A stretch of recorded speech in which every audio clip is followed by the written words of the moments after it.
Bonjour, aujourd'hui j'aborde avec vous la question de la rivalité entre frères et sœurs. C'est un sujet épineux et ça peut provoquer vraiment beaucoup de clash dans une famille. C'est un processus inévitable. La rivalité, c'est l'occasion d'être dans une friction et de trouver sa place. C'est un lieu d'apprentissage. Je vous propose de regarder ça sous cet angle-là.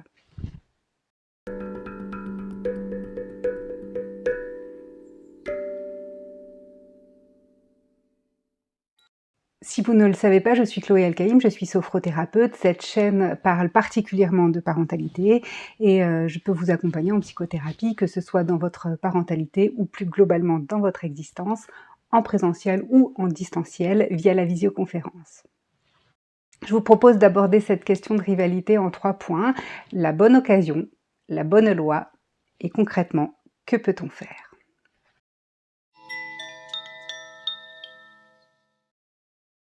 Comme je vous l'ai dit dans l'introduction de cette vidéo, la rivalité, c'est une bonne occasion de trouver sa place. Il s'agit pour un individu adulte et bien dans sa peau de savoir qu'il a sa place en toute place, puisque sa place est en lui-même.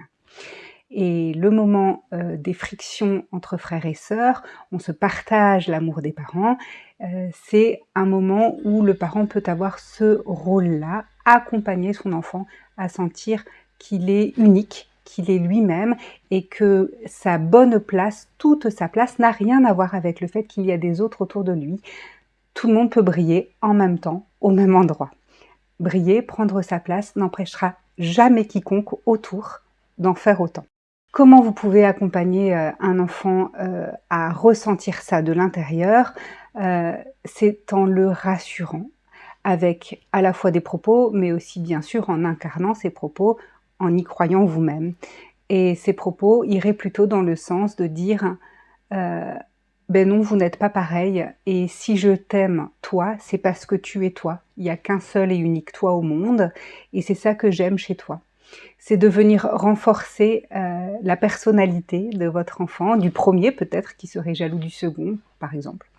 Dans le propos, vous pouvez aussi être à l'écoute des émotions de votre enfant. Il est arrivé dans une certaine famille, par exemple, il y avait 2 parents, il est arrivé, il a l'amour et l'attention de ses 2 parents, voire des oncles, des tantes, des grands-parents, tout est pour lui, et soudain, un deuxième arrive.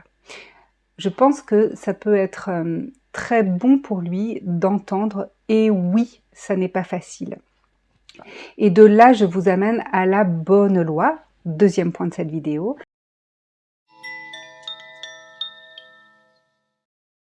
Ce n'est pas une obligation d'aimer ta petite sœur ou ton petit frère.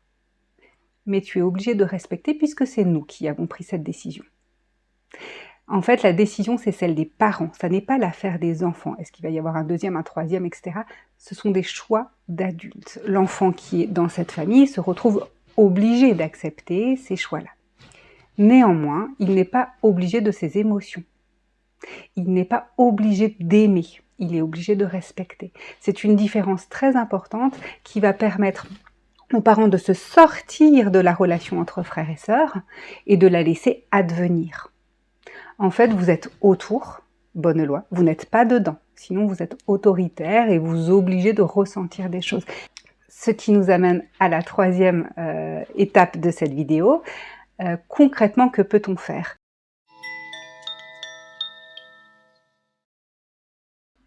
Eh bien, la première chose à faire quand il y a des frictions, des disputes entre frères et sœurs, c'est de sortir de là. Bien sûr, vous posez la loi. On ne tape pas, on n'insulte pas, ou à vous de voir quelles sont les lois dans votre domicile. Mais si vous sortez et que vous restez à l'écoute, une grande partie du temps, vous allez voir qu'en fait, ça se calme tout seul. Ils vont trouver par eux-mêmes leurs propres solutions et ainsi créer leur propre relation dans laquelle vous n'êtes pas. Et là, vous laissez advenir une relation unique, une relation à eux. Et si vous laissez advenir cette relation qui leur appartient, eh bien c'est la même image que vous en relation avec votre premier, en relation avec votre second. On n'a pas besoin de se comparer pour savoir où est sa place. Une autre petite règle d'or qui est assez intéressante, on ne donne pas la même chose aux enfants On a la même attention à leurs besoins.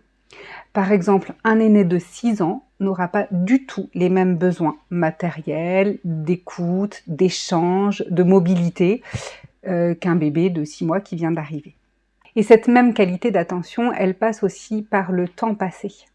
C'est-à-dire que un bébé de 6 mois va avoir besoin de peau à peau, de présence, d'immédiateté aussi, alors qu'un enfant de 6 ans est en plein apprentissage à différer ses besoins. Et ça, c'est bon pour lui puisqu'il apprend la frustration. Par contre, il a quand même besoin de passer du temps avec ses parents. Alors si vous arrivez à vous dégager du temps seul à seul avec votre grande, bien vous allez voir que ça va encore une fois renforcer je suis unique, ma relation avec papa, ma relation avec maman est unique. Et ça va venir apaiser tout ce qui est du domaine de la rivalité de comparaison. J'espère que cette vidéo vous a été utile.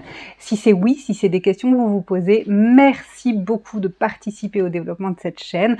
Pour ça, vous avez le choix de laisser un commentaire, ça fonctionne très bien, merci beaucoup. Un petit like, un partage, n'hésitez pas.